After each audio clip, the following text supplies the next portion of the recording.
성부와 성자와 성령의 이름으로 아멘. 예수님과 어머니 하나 되신 성심을 통해 신성하신 하느님 아버지의 피아세 나라 태양의 나라에서 아버지께서 창조하신 천상 천하의 온 우주 만물과 함께 그 아름다운 질서의 나라에서 아버지 받으시기에 합당한 기도를 올려드리길 갈망하며 두 분의 성심을 통해 아버지께 모든 영광과 감사와 찬미와 훈순과 존경과 사랑을 드립니다. 영원하신 아버지, 대한민국 국민의 마음이 진리 안에 잠기게 하소서. 하느님 아버지의 방식대로 투표하도록 대한민국 국민들을 도와주소서. 또한 아버지의 신성하신 뜻에 따라 결정을 내릴 수 있도록 도와주소서. 예수님과 어머니, 이 대한민국 국민 전체의 사고방식 위에 예수님의 늑방에서 흘리신 빛과 물과 피를 덮습니다. 인간의 사고방식 안에 살아가는 다양한 종류의 역겹고 저급하고 저열한 마귀들, 인간을 속여서 사탄의 종과 하수인이 되도록 하여 이제 이 대한민국에 빨갱이의 나라를 건설하고자 그토록 온갖 노력을 다하는 이 마귀의 마지막 발악을 전 국민이 알아보고 그것들과 목숨을 걸고 싸울 수 있는 용사들이 되도록 축복하여 주시며, 부정선거가 일어나지 않도록 부정선거를 조작하고 획책하는 모든 마귀들, 그것들의 눈알을 뽑아버리시고 손발을 잘라버리시고 혀를 뽑아버리시며 골통을 바수어 주시옵소서. 그리하여 선거날 아무것도 할 수 없는 불구자가 되게 하시어 이 대한민국에서 부정선거가 일어나지 않도록 막아주시기를 예수님과 어머니께 간곡히 청원드립니다. 또한 저희들은 아무것도 무지몽매한 그저 저열하고 저급한 맨날 인간의 뜻이나 따르는 그런 수준에 불과하오니 아버지의 뜻이 이 대한민국에 세우시고자 하시는 리더를 모든 국민들이 뽑을 수 있도록 그들의 손가락을 그리고 그들의 마음을 영안을 활짝 열어주시고 축복하시어 선거 당일날 아버지가 원하시는 영혼을 전 국민이 뽑을 수 있는 은총으로 국민들의 마음을 모두 변화시켜 주시기를 예수님과 성모님께 간곡히 청원드려 대한민국 5,200만 모든 국민을 자근하기로 어머니께 봉헌드리오니 어머니, 그들 안에 살아가는 모든 마귀를 다 부수어 주시고 어머니의 젖을 먹여 양육시켜 주시어 사고방식이 마귀에게 조종당하지 않는 똑바로 된 아버지의 자녀다운 사고방식을 하는 국민들로 새로 태어나도록 축복하여 주시옵소서. 이 모든 기도 우리 주 예수 그리스도의 이름으로 기도드리나이다. 아멘. 성부와 성자와 성령의 이름으로 아멘. 안녕하십니까. 하느님의 뜻 성교의 피아수녀입니다. 제가 지난 시간에 그 마라나타 메시지에서 무려 한 5년여쯤 전에 아버지께서 선거 때가 되면은 이 기도를 해라 라고 말씀하신 그 기도문을 여러분에게 매일 바치시라고 제가 33일 남았으니까 예수님께서 이 세상에서 지상생활을 하면서 아버지의 사명을 수행하셨던 그 해와 똑같은 영적인 의미가 있는 굉장히 중요한 날짜가 33일이니까 그 기간에 맞춰서 우리도 그 영적인 의미를 곰씹으면서 이 기도를 꼭 바치십시오 하고 말씀을 드렸습니다. 근데 이제 잊어버리실 수도 있고 망각하실 수 있으니까 제가 앞으로는 이제 선거하는 그날까지 강의를 할 때마다 매번 이렇게 차트로 띄워가지고 여러분과 함께 제가 자유기도를 할 때 꼭 이 기도문을 하도록 하겠습니다. 여러분도 각자 댁에서 제가 말씀드린 것처럼 식사하실 때나 집안일을 하실 때나 기타 등등 다른 걸 하실 때마다 이렇게 눈에 잘 보이는 데다가 짧으니까 적어서 이렇게 좀 붙여 놓으세요. 그래서 다닐 때마다 눈에 보여서 그때마다 화살 기도를 할 수 있는 이 정도의 열정과 갈망쯤은 보여드려야 그래야 아버지께서 감동을 하시고 감탄을 하시겠죠. 그래서 우리는 우리의 방법대로 모든 노력을 최선을 다해야 됩니다. 마귀가 제일 좋아하는 거는 제가 말씀드렸죠. 포기, 좌절, 해도 안 돼. 그래봤자 뭐해. 여태까지 맨날 이랬어. 이게 마귀가 제일 좋아하는 겁니다. 절대 그 유혹에 넘어가시면 안 됩니다. 여러분 생각해 보세요. 노력도 해보지 않고 포기하는 자, 그 자를 아버지가 도와주실까요? 절대 도우실 리가 없습니다. 하나님은 어떤 영혼을 사랑하시냐? 갈망하는 자, 성실한 자, 정직한 자. 이렇게 어떤 올곧은 마음의 지표들이 있죠. 우리가 사람을 볼 때 저 사람 참 바르다, 올바르다 이렇게 인간도 볼 수 있는 어떤 몇 가지의 지표들이 있지 않습니까? 그게 정직한 거, 뭐 양심 있는 거, 성실한 거, 한결같은 거, 저 사람 참 열심히 한다, 열심히 하는 거, 뭐 이런 기타 등등이 있죠. 그렇게 올곧고 바른 것을 하느님은 좋아하십니다. 그러므로 열정적으로 하느님께 갈망하고 매달리고 의탁하는 영혼의 기도를 들어주시지, 아무것도 하지 않고 손 놓고 맨날 유유자적하면서 포기나 하고 어차피 그래도 시간 가고 이래도 시간 가는 건 마찬가지죠. 그렇죠? 포기하고 아무것도 안 하나 열정적으로 노력을 하나 시간이 똑같이 가고 있는 겁니다. 근데 어차피 같은 시간이 갈 건데 왜 그런 무의미한 짓을 하고 마귀가 좋아하는 짓을 해야 할까요? 그렇죠? 이런 것에 대한 객관화된 관점을 딱 가지고 나에게 마음에 그런 어떤 마귀가 싹 엄습할 것 같다. 이게 지금 사탄이 나를 꼬시는구나. 절대 나는 포기할 수 없지. 내가 맞아 죽어도 끝까지 열정적으로 싸우다 죽는다. 이런 기세로 달려들어야 우리가 이 싸움에서 이길 수 있습니다. 왜 여러분 그런 거 아시죠? 길거리 지나가다 보면은 그 좀 사나운 개가 있을 때가 있잖아요. 근데 그 개도 하느님이 만드신 피조물이다 보니까 인간하고 사실 소통이 되고 그 통하는 게 있거든요. 근데 그렇게 드센 것일수록 더 무서워서 이렇게 움츠리죠. 그럼 더 왕왕거리면서 짖습니다. 근데 내가 이렇게 담대하고 세게 나가죠. 그러면 오히려 그 아주 기세 좋던 개가 더 세게 왕왕거리고 짖지 못하는 이런 걸 보게 되거든요. 마귀와의 영적 싸움도 이런 거랑 같습니다. 그러니까 여러분이 항상 내가 지금 할 수 있는 한도 내에서 모든 방법을 다 동원해서 최선을 다하고 희생을 사랑으로 바쳐드린다. 이런 각오로 각자의 위치에서 이런 영적 전쟁을 싸우실 때 아버지께서 우리들의 그런 마음의 올바른 의지와 결연한 다짐을 보시고 도와주신다. 자, 이것이 성경의 진실이고 진리니까 여러분이 그런 마음을 가지시고 앞으로 남은 시간 동안 최선을 다해서 많은 희생과 배상과 보석을 바쳐드리면 좋겠습니다.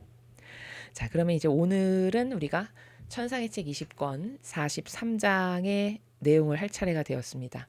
여러분과 함께 먼저 본문을 읽고 그 다음에 이제 본문 안에 새겨놓으신 아버지 뜻 나라의 이 아름다운 이 지고하신 뜻의 나라의 질서에 대해서 여러분들과 함께 학습해 보도록 하겠습니다. 천상의 책 20권 43장 우리 주님의 인성 안에 세워진 지고하신 뜻의 나라의 새 창조. 다정하신 예수님께서 내게 오심과 동시에 가슴 복판에 태양을 안고 계신 모습을 보여주셨다. 그분은 그 태양을 양팔로 꽉 안고 계셨는데 내게 다가오시면서 그것을 양손으로 잡아 내 가슴 복판에 갖다 놓으셨다. 그리고 내 양손을 잡아 그 태양 위에 십자 모양으로 딱 붙이시고 이르셨다. 이 태양은 내 뜻이다. 꽉 붙들어 네게서 달아나지 않게 하여라. 이는 너와 너의 모든 행위를 모든 것을 빛으로 변화시킬 능력이 있다. 너를 그 자신과 완전히 합체시켜 단 하나의 태양으로 만드는 것이다. 그 후 나는 내 다정하신 예수님께서 구원 사업을 위해 세상에 오셔서 하신 모든 것에 대하여 생각하였다. 그분의 행위들에 나 자신을 결합시키며 간청하기 위해서였으니 그 간청은 그분께서 주님 자신의 행위들에 대한 사랑으로 주님의 뜻을 알리시어 다스리게 해달라는 것이었다. 그러자 흠숭할 예수님께서 말씀을 이으셨다. 딸아, 내 인성이 잉태되자 나는 새 창조를 시작하였다. 내 인성이 행한 모든 행위들 위에 내 뜻의 나라를 세우기 위해서였다. 내가 내 인성 안팎에서 행한 그 모든 행위들은 창조력을 내포한 하느님 뜻에서 생명을 받고 있었으므로 새 창조를 겪으며 하느님 뜻의 행위들로 바뀌었고 나는 나의 내면과 내 모든 외적 행위들 안에 하느님 뜻의 나라를 확장하였다. 사실 누가 인간 안에 있었던 내 뜻의 나라를 파괴하고 배척했느냐? 바로 인간의 뜻이었다.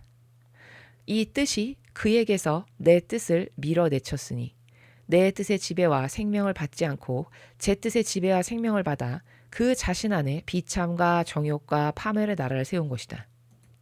내 인성은 그러므로 무엇보다도 먼저 나 자신 안에, 내 인성 안에 지극히 높으신 뜻의 나라를 다시 부르며 세워야 했다. 구원 사업을 위한 준비를 다 갖추어 인류에게 구원을 위한 약을 주기 위해서였다. 내가 그 나라를 내 안에 안전하게 세우지 못했다면 그래서 그 나라에 통치권을 주지 못했다면 아무래도 구원사업이라는 선을 이룰 수 없었을 것이다. 또 내가 내 거룩한 뜻의 나라를 내 안에 세우기 위한 1차적인 권리를 가지고 있지 않았다면 내 뜻은 나에게 구원사업의 재산을 절대로 주지 않았을 것이다.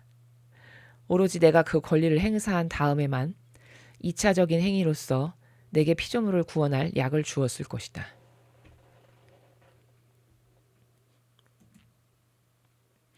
나의 지고한 뜻은 따라서 내 모든 행위들 안에 연결되어 다스렸고 나의 눈물과 아기다운 신음소리, 탄식, 심장박동, 발걸음, 활동, 말과 고통.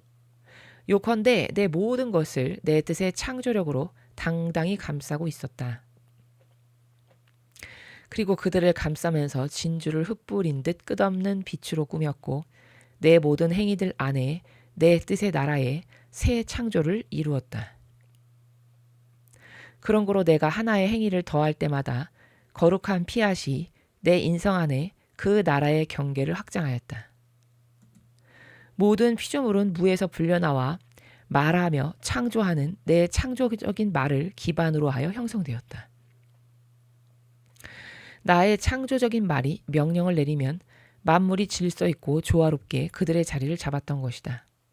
하지만 지극히 높으신 뜻의 나라의 창조에 있어서는 이 뜻이 무에서 그 나라를 지어내는 것으로 만족하지 않았다. 이 뜻의 나라의 창조를 이루기 위한 안전의 보증으로서 그 기반과 토대와 성벽으로서 지극히 거룩한 내 인성의 모든 행위와 고통을 요구했던 것이다. 그러니 보아라, 내 뜻의 그 나라가 얼마나 많은 희생을 치르게 했는지, 내가 얼마나 많은 사랑으로 그 나라를 내 안에 확장했는지를. 따라서 이미 존재하고 있는 나라이니 사람들에게 알릴 일만 남았다. 그 나라가 속에 지닌 모든 재산을 그들이 있는 현장으로 내보내려는 것이다. 내가 너에게 원하는 것은 내 인성이 내 뜻으로 하여금 자유로이 내 뜻의 나라를 이루게 했던 것처럼 너도 무슨 일에서나 반대하지 않고 내가 자유로이 활동하게 해달라는 것이다. 그러면 내 행위들이 아무 반대가 없는 것을 보고 네 안으로 흘러들 수 있고 영예로운 첫 자리를 차지하면서 죄다 질서정연하게 연결되어 네 안에서 내 뜻의 나라의 생명을 계속 유지할 수 있다. 내 다정하신 예수님께서는 그 말씀을 마치신 다음 번개불이 번쩍하듯 사라지셨다. 나는 그분을 따라가려고 했으나 더할 수 없이 괴롭게도 그 빛을 통하여 전염병이 발생하여 거의 모든 나라로 퍼질 것이며 이탈리아도 예외가 아닐 것임을 알았다. 이로 인해 온 가족이 전멸할 가정들이 있을 정도로 많은 사람들이 죽어갈 것이었다. 몇몇 나라에서는 그 재앙이 다른 곳보다 더 맹위를 떨치겠지만 거의 모든 나라가 타격을 받을 터였다.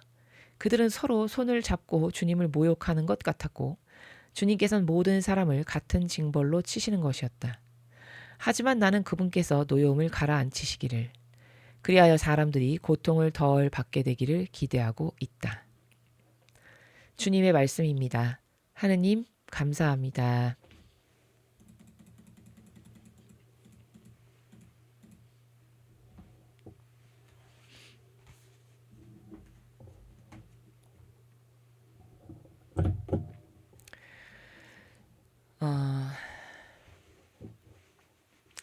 오늘 이 챕터는 제목은 크게 한 문장만 나와 있는데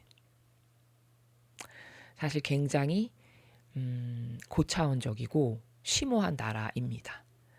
먼저 이 제목을 보면은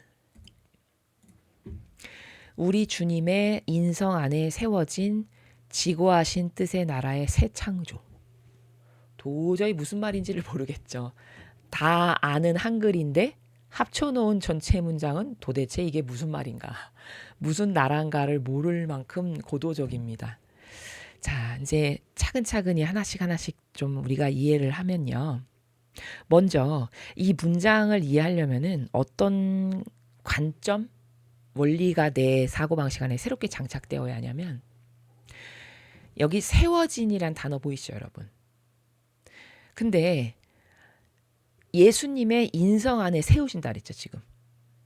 예수님의 인성 안에 세우시는데 뭘 세우셨냐면 지고하신 뜻의 나라를 예수님의 인성 안에 세우신다는 거예요. 맞죠? 자, 예수님의 인성 안에 하느님 뜻에 지고하신 나라가 새롭게 창조되고 그 인성 안에 세우셨다라는 건데, 자, 제가 왜 세워진이라는 단어를 서두에 언급했냐? 우리가요, 우리 인간이 어떠한 그 오해 혹은 올바르지 못한 관점이 있냐면, 우리는 뭘 세운다 그러면 어떤 건물을 세운다라고 하는 유물론적 관점으로 생각을 합니다. 맞죠? 예. 뭐가 세워졌어 그러면은 벌써 탁 직관적으로 드는 생각이, 세워졌다고 뭐 무슨 건물을 지었다는 건가 새로? 이런 생각이 벌써 확 들어오잖아요. 그러니까 인성 안에 세웠다라고 하면은, 인성? 이 인간 안에 세운다고? 뭘 세운다는 건가? 되게 막연하게 들리는 거죠. 맞죠? 예전에 그런 말씀을 하셨던 분이 계세요. 이제 마지막 시대와 계시록에 대한 궁금증을 많이 가지시던 분이었는데, 그런 의문을 가지고 계시는 거예요. 아니, 새 하늘 새 땅이 온다라고 하는데 계시록에, 그러면 이 대한민국 버리고 어디 새로운 데로 가야 한다는 말인가, 이제 이렇게 이해를 하시더라고요. 그 말이 아니에요, 여러분. 계시록의 새 하늘 새 땅, 뭐 새 예루살렘이 와서 아버지의 뜻이 이제 다스리신다 그러면, 야, 새 하늘 새 땅이 온대. 그러니까 새로운 땅을 우리가 찾아 나서야 되나 보다. 대한민국 버리고 어디 화성이라도 가야 되는 건가. 이런 관점으로 생각을 할 가능성이 굉장히 높죠. 그 계시록의 그 차원의 나라도. 여러분, 그게 아닙니다. 아버지가 말씀하시는 새하늘 새 땅이 온다. 그래서 아버지가 다스리신다는 거는, 우리가 유물론적으로 보이는 이거 다 썩었으니까 잘못됐으니까 버리고 어디 화성이라도 탐사해서 나가서 새 땅을 건설하자, 그 말이 아니에요. 그것이 아니고, 그 새하늘 새 땅이 온다, 아버지가 오셔서 친히 아버지 뜻으로 다스리신다는 건 무슨 말이냐면, 우리 같은 인간 있죠. 우리 같은 인간의 마음에 하느님 아버지의 뜻을 모시고 사는 영혼들이 이제 많아지지 않겠습니까? 지금은 물론 극소수죠. 왜냐하면 이런 하느님의 뜻의 나라가 뭔지, 하느님이 영혼을 다스리신다는 게 뭔지, 이런 거를 관심도 없고 또 역겨운 마귀교회가 가르치지 못하게 하니까 지금은 이런 내용에 관심을 갖고 똑바로 학습하고 인지하는 사람이 극소수잖아요. 근데 이게 앞으로도 계속 극소수일까요? 절대 그렇지 않습니다. 여러분, 루이사 피카레타가 지금 이 책을 썼을 때가 100년 전입니다. 100년 전에 루이사 피카레타는 예수님께 주로 무슨 말을 많이 하냐면, 아니 주님, 제가 이렇게 방구석에서 이런 침상에 갇혀서 이렇게 그냥 불구자 같은 몸으로 살아가는 인간인데, 제가 여기서 이런 걸 쓴다는들 누가 그걸 관심을 갖겠습니까? 왜 저한테 오셔서 이렇게 힘들게 하세요? 저기 가서 주교나 교황한테 말씀하시면은 사람들이, 오, 우리 교황님이 앞으로 이런 게 온다고 하셨대. 오, 무슨 초기경님이 이런 걸 온다 하셨대. 그래 그게 뭔데? 이러면서 관심도 많이 갖고 사람들이 더 빨리빨리 교화가 될 텐데, 왜 저 같은 사람한테 오셔서 이런 걸 하십니까? 이런 이야기를 하는 부분이 굉장히 중간중간에 많이 나와요. 맞죠? 예. 그러니까 하느님의 뜻이 어떻게 이루어지는지를 인간은 모른다는 거죠. 그걸 보면 은총을 받은 사람마저도, 통상 하느님은 우리가 앞에 배웠죠.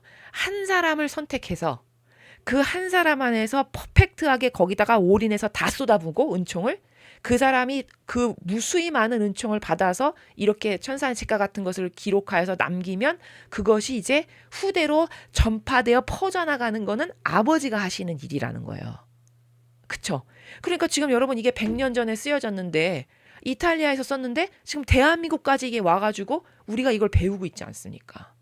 그리고 많은 사람이, 과거보다 많은 사람이 이 책의 내용에 대해서 갈망하고 궁금해하고 그렇게 살려고 노력하고 벌써 많이 퍼져 나가고 있는 거잖아요. 그렇죠?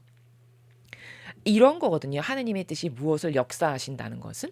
근데 그냥 일개 비루한 인간의 자신의 인간적 관점으로 봤을 때는 루이사 피카레타가 생각하는 것처럼, 아니, 나 같은 영혼이 이런 걸 쓴다고 그래서 누가 내가 쓴 이런 책을 보겠어, 이렇게 생각한다는 거죠. 그것은 많은 오해가 있는 거라는 거죠. 마찬가지로 뭘 세운다? 그러면 건물을 세우는 어떤 유물론적인 눈에 보여지는 것이 세워지는 것만을 생각한다는 거예요, 인간은요. 근데 제가 성경을 해설할 때부터 계속 반복적으로 이야기하는 게 뭐죠? 하느님은 본질의 나라에서 말씀을 하신다는 거예요. 인간은 모든 하느님의 말씀을 유물론적인 보여지고 만져지고 이렇게 촉감으로 알 수 있는 이런 나라에서 듣다 보니까 말귀를 못 알아듣고 이해가 안 가고 되게 막연하고 피상적으로 들리는 건데, 이 모든 말씀은 다 본질의 나라에서 하니까 내 사고방식을 본질적인 걸로 완전히 바꾸지 않고는 이 말씀이 확확 깨닫게 되거나 내 가슴과 심장에 못이 박히는 것처럼 강렬하게 와닿지 않는 것은 아직도 내 사고방식이 본질적이지 않구나. 형상과 보여지는 그런 것에 지배받는 것이 세다 보니까 내가 이 말씀을 알아듣는데 굼뜨구나. 이렇게 이해를 하는 게 올바른 이해입니다. 그래서 다시 돌아가서 계시록에서 이야기하는 새하늘 새 땅이나 새천년 왕국이 온다는 거는 그렇게 무슨 새로운 땅에, 특별한 땅에 예수님이 쫙 하고 나타나신다는 게 아니고, 이렇게 이런 천상의 책에서 가르쳐 주시는 혹은 성경을 통해서 우리가 매일 배우는 이런 신적인 질서에 감화돼서 제 뜻은 다 버립니다. 아버지, 예수님과 성령님과 어머니, 이제 저를 다스려 주십시오. 오로지 저를 다스려 주셔야 될 분은 아버지밖에 안 계심을 제가 완전히 깨달았고, 저는 그 피앗의 질서로 완전히 저를 되돌려서 다시 회복하여 아버지가 다스리시는 영혼으로 되돌아가기를 소망합니다. 본연의 저를 되찾도록 축복해 주세요. 이것을 갈망하는 사람도 있죠. 그럼 그들은 자기의 인간적 기호나 정서나 경향이나 자기 뜻을 안 따르고 버리니까 그 영혼 안에서 하느님이 다스리시기가 얼마나 쉽겠어요. 그쵸? 자기의 자발적 자유의지가 아버지께서 다스려달라고 그토록 간청하는데 아버지가 다스리시기가 쉽겠죠. 그럼 그 영혼들의 마음 안에 살아가시는 아버지와 예수님과 성령님께서 그들을 친히 다스리시는 거예요. 그런 사람이 많아지면 그 나라가 새하늘 새 땅인 거고 그게 새 예루살렘이다 라는 거거든요. 이해되시죠?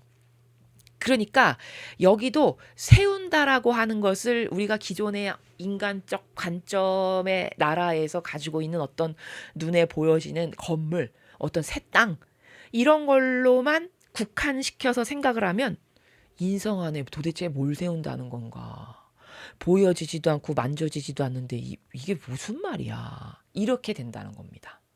근데 그것이 아니라 그 영혼 안에 본질적으로 아버지가 친히 다스리실 수 있는 어떤 시스템, 메커니즘이 완성됐다. 그런 것을 세워졌다라고 표현하는 거예요. 이해되시죠? 예. 그러니까 우리가 우리 뜻을 자꾸 거부하고 내 인간적인 건 내가 진짜 살아보고 내가 진리를 경험해서 배워보니까 이거 진짜 마귀네. 마귀만 좋아지는 거고 하느님도 반기시지 않을 일이고 내 영혼도 내가 스스로 망치는 길이고 내가 이 짓을 왜 하고 계속 살아야 돼? 난 이거 거부하겠어. 이렇게 해서 자꾸 인간의 뜻을 버리고 이런 신적 질서, 아버지 뜻이 가르쳐 주시는 진리, 성경에서 배운 우리가 계명, 다양한 신적 질서의 원리와 관점과 개념들, 이런 걸로 내 사고방식을 계속 무장하고 옛 것은 버리고 이것을 반복하면 아버지의 나라가 내 안에 세워지는 거라는 겁니다. 이해되시죠? 그리고 그 아버지가 나를 다스리신다는 거죠.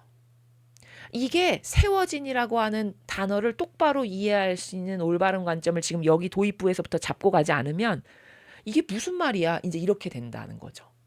그러면 세워지는 게 뭔지 여러분, 본질적으로 저것은 인간 안에서 아버지의 뜻이 다스리시는 인간으로 세팅이 된 그 메커니즘이 어떤 거칠 것 없이 걸림돌 없이 아버지와 소통관계가 잘 이루어지면서 그 아버지 뜻이 진짜 영혼을 다스리고 지배하고 차지하셔서 그 영혼 안에 계획하신 것을 모두 다 이루어질 수 있는 이런 상태가 구현된 것, 이게 세워진이라는 단어가 가지고 있는 본질적 의미다라는 거죠. 요거를 잘 이해해야 이제 1절부터 이해가 가능하다라는 겁니다. 자, 그래서 다시 제목을 보면 우리 주님의, 즉 예수님의 인성 안에 세우시는데 아버지의 뜻이 뭘 세우시냐? 아버지 뜻의 나라를 예수님의 인성 안에 세우셨다. 예수님이 이 지상에 오셨을 때. 그래서 그 인성 안에 세우신 아버지 뜻의 나라에 제자들이 탐복한 거고 따라다녔던 여인들이 탐복한 거고 그 아름다움에, 그 고결하심에, 그 거룩함에 반해서 자기 걸 다 버리고 제자로 따르고 여인들도 그래서 다 재산을 자기가 자발적으로 자유의지로 가져와서 협력하고 그 아버지 사명을 더 잘 이루는데 도와드리고 이렇게 했다라는 것을 우리가 신약 성경에서 보는 내용이다라는 거죠. 이제 그것에 대해서 오늘 예수님이 루이사 피카레타에게 가르치시는 그런 내용이다라는 겁니다. 자, 그럼 1절을 보겠습니다. 다정하신 예수님께서 내게 오심과 동시에 가슴 복판에 태양을 안고 계신 모습을 보여주셨다. 자, 예수님 가슴 복판에 태양이 딱 있는 거예요. 그걸 루이사 피카레타가 은총으로 지금 보는 거죠. 그분은 그 태양을 양팔로 꽉 안고 계셨는데 내게 다가오시면서 그것을 양손으로 잡아 내 가슴 복판에 갖다 놓으셨다. 예수님 가슴 한 복판에 있었던 태양을 딱 잡아가지고 루이사 가슴 복판으로 이렇게 옮겨주시는 거죠. 그리고 내 양손을 잡아 그 태양 위에 십자 모양으로 딱 붙이시고 이러셨다. 그리고는 루이사의 손을 잡아가지고 그 가슴 한복판에 놓인 태양빛 위에 십자 모양이 되게끔 이렇게 크로스가 되게끔 교차해서 딱 붙이시는 거죠. 이 태양을 떨어뜨리지 않고 잘 간직할 수 있게끔 이런 상황을 지금 보고 있는 겁니다. 이 사람이. 여기서 태양을 지금 하고 많은 것 중에 태양을 주셨어요. 그러면 그 하고 많은 온 우주 만물 중에서 태양을 선택하신 이유가 있겠죠. 그렇죠? 2절을 보지 않아도 우리는 태양을 왜 주셨는가를 미루어 짐작이 가능해요. 유추가. 왜냐? 태양? 아버지의 뜻을 주셨구나. 이걸 알 수 있는 거예요. 왜냐? 태양의 속성이 하느님을 만드신 조물 중에 가장 많이 담고 있기 때문에 주로 아버지의 뜻을 빗대어서 비유로 설명하실 때 태양을 가지고 설명을 지금까지 계속 하세요. 그렇죠? 우리가 학습을 하다 보면. 그러니까 지금 태양을 줬다는 것은 2절을 보지 않아도 하느님의 뜻을 루이사에게 주셨구나. 그 아버지의 뜻 태양을 루이사가 잘 간직하라는 어떤 이런 메시지와 뉘앙스겠구나. 유추가 가능하죠. 여러분도. 예, 그렇다는 걸 알 수 있어요. 그래서 왜 태양이 나오면 하느님의 뜻하고 그렇게 긴밀하게 연결되나? 태양이 하느님의 속성을 많이 담고 있기 때문에 그 태양을 아버지의 뜻으로 비유해서 항상 말씀을 하신다. 그러면 그 태양이 가지고 있는 수많은 속성 중에 뭐가 그렇게 아버지랑 닮았나? 가장 대표적인 건 희생으로 주기만 한다는 거예요. 온 우주 만물을 태양빛으로 매일 에너지를 줘서 작물이 자라게 하고 태양빛을 받고 우리도 건강하게 인간도 살아가게끔 하고, 그쵸? 춥지 않고 따뜻하게 비춰줌으로써 또 태양을 가지고 태양열을 에너지도 쓸 수 있게끔 하고 많은 효용과 가치를 양산하죠. 근데 그걸 돈 받고 합니까? 거저하고 있잖아요. 매일 희생으로 주기만 한다가 태양이 가지고 있는 무수히 많은 속성 중에 대표적인 거예요. 근데 아버지가 희생으로 우리들에게 아버지가 가지고 계시는 수많은 좋은 속성과 보물들과 은총들을 그냥 거저 주시잖아요. 그쵸? 그래서 태양을 아버지의 뜻에 빗댄 거고, 여기 그 태양 위에 십자 모양으로 손을 붙였다라고 했어요. 이렇게 크로스가 되게끔. 그럼 하필이면 왜 십자 모양일까? 십자가는 가지고 있는 그 본질적 의미 중에 대표적인 게 희생을 상징하죠. 그렇죠? 예수님이 지고 가셨던 그 무거운 고난의 그 고통의 십자가, 그게 예수님이 사랑으로 온 인류를 살리시기 위해서 대신 배상과 보속을 하시기 위해 짊어지신 거잖아요. 온통 희생이죠. 그렇죠? 저게 뭐 희생과 연결돼 있겠다. 이 정도로 유추가 가능하다는 겁니다. 1절만 봐도. 이 태양은 내 뜻이다. 자, 보세요. 바로 말씀하시죠. 이 태양은 내 뜻이라고. 하느님의 뜻이라고 지금 딱 확정을 지어주시죠. 꽉 붙들어 내게서 달아나지 않게 하여라. 자, 이 태양이 하느님의 뜻이야. 그러니까 너에게서 하느님의 뜻이 떠나가지 않게끔 너 이걸 꽉 붙들고 있어야 돼. 이 말이죠. 이는 너와 너의 모든 행위를, 모든 것을 빛으로 변화시킬 능력이 있다. 너를 그 자신과 완전히 합체시켜 단 하나의 태양으로 만드는 것이다. 자, 내가 너한테 이 하느님의 뜻 태양을 주는 이유는 왠 줄 아니? 네가 행하는 모든 행위 있지. 그 모든 행위를 빛으로 변화시킬 능력이 바로 이 하느님의 뜻에만 있어. 그러니까 너가 그 하느님의 뜻에서 벗어나지 않게끔 그걸 소중히 간직하고 너랑 완전히 그 하느님의 뜻이 하나 되게끔 너는 그 밀착시켜서 늘 아버지의 뜻으로 저를 붙들어 주시고 그 안에서만 제가 하는 행위를 온전한 행위가 될 수 있도록 축복해 주십시오. 요렇게 해야 돼. 이 말씀이에요, 지금. 자, 그런데 아까 앞에서 십자가 모양으로 이렇게 하고 있었다라고 했잖아요. 손을. 그것은 앞에서 제가 잠깐 설명을 했지만 이 하느님의 뜻 안에서만 루이사가 모든 행위를 해야만 그게 효용과 가치가 있고 아버지가 받으시기에 합당한 것이 돼요. 그러니까 너의 모든 행위가 빛으로 변화시킬 능력은 하느님의 뜻 안에서 했을 때만 너의 모든 행위가 빛이 될 수 있는 거야. 이 말이거든요. 그래서 제가 누누이 말씀드리죠. 여러분이 아무리 선한 일을 한다고 해도 그게 인간의 뜻 안에서 하죠. 그런 건 하늘나라에 못 가져간다. 제가 이런 말 많이 드리죠. 네.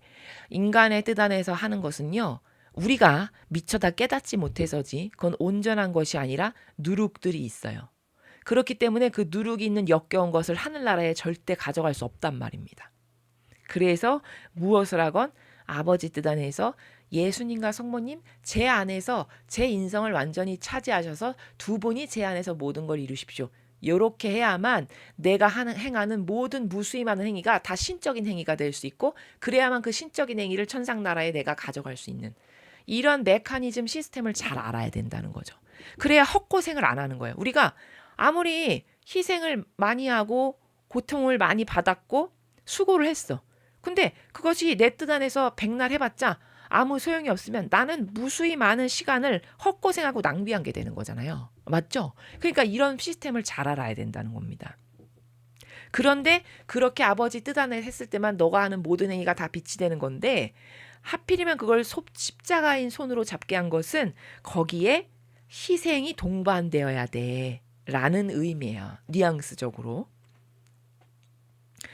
즉 십자가가 동반돼야 된다. 즉 너의 희생이 들어가야만 그 너의 모든 행위가 빛이 될 수 있는 거야. 아버지 뜻 안에서 너가 희생으로 그것을 행할 때. 이 원론적 의미를 예수님이 지금 요 비유의 나라에서 강렬하게 뉘앙스적으로 가르쳐주고 계시는 거거든요. 우리가 이런 거 있죠.